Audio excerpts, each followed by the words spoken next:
Hello नमस्कार. मी संजीवनी आणि हे आहे आमचं शेतातलं पोल्ट्री फार्म. तर इथे ना पहिल्या कोंबड्या होत्या. तर ते कोंबड्या म्हणजे मरत होत्या, त्याच्यामुळे ते कोंबड्याचं कॅन्सल केलं. त्याच्यानंतर इथे शेळ्या आहेत, तर असं बाहेरून सेफ्टीसाठी जाळी बसवलेली. आणि अजून एक पोल्ट्री फार्म होता, पण तो मोडून त्याच्यावरती ह्या 2 रूम बांधल्या. आणि इकडे ना टॉयलेट बाथरूम पण बनवलेलं आहे शेतामध्ये. आणि इथे ट्रॅक्टर, 2 ट्रॅक्टर आणि JCB आहे.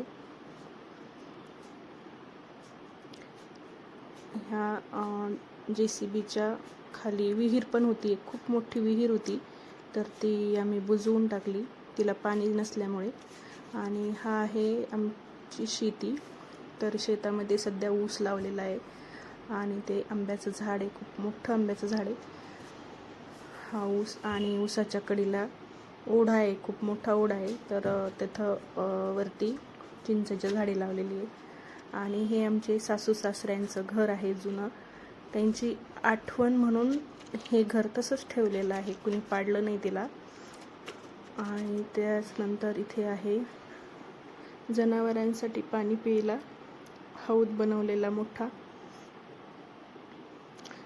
खूप मोठा हौद आहे. आणि इकडे आळूची पानं लावलेली.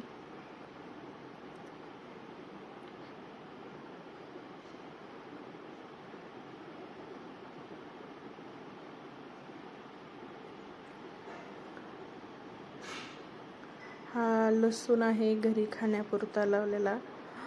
आणि लसणाच्या बाजूला थोडीशी वांग्याची झाडे, कोथिंबीर, पालक पण होता, पण ते संपला सध्या. पालकवर रोग पडल्यामुळे पालक नाही घेतला. आणि ही वांग्याची झाडे, खूप वांगे येतात त्याला.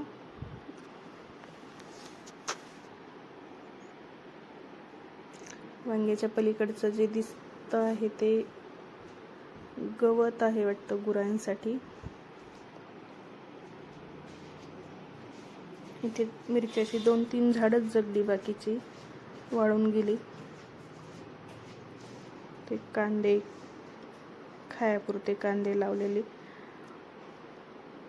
इथे ना पपईची झाडं आणि आंब्याला पहा किती आंबे आलेत. यावर्षी खूप आंबे आहेत.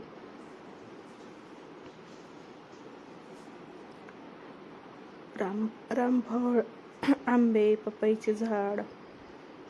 इथे गुरं आहेत.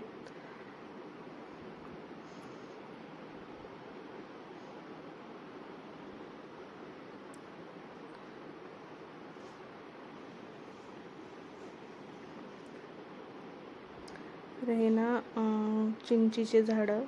तर पहा खूप चिंच आलेले आहेत चिंचेला. तर अजून काढले नाहीत वाटतं चिंचा.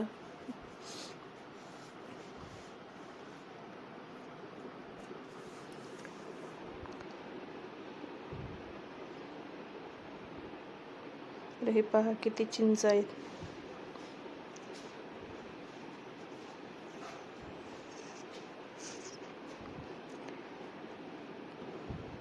त्यानंतर इथे बोर आहे, बोर घेतला होता आम्ही. तर बोरला पण खूप पाणी आहे. आणि इकडे आहे सोलार पॅनल शेतामध्ये लावलेलं. आणि त्याच्या बाजूलाच विहीर आहे मोठी.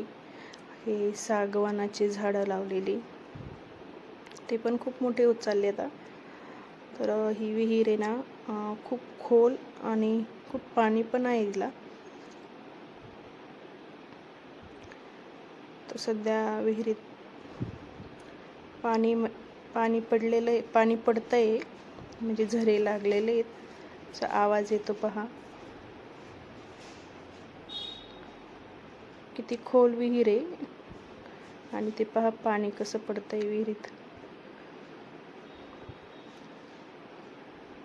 विहिरीच्या बाजूलाच रस्ता आणि खूप मोठा ओढा पण आहे. तर त्या ओढ्याला पण खूप पाणी येतं ओढ्याला पावसाळ्यामध्ये.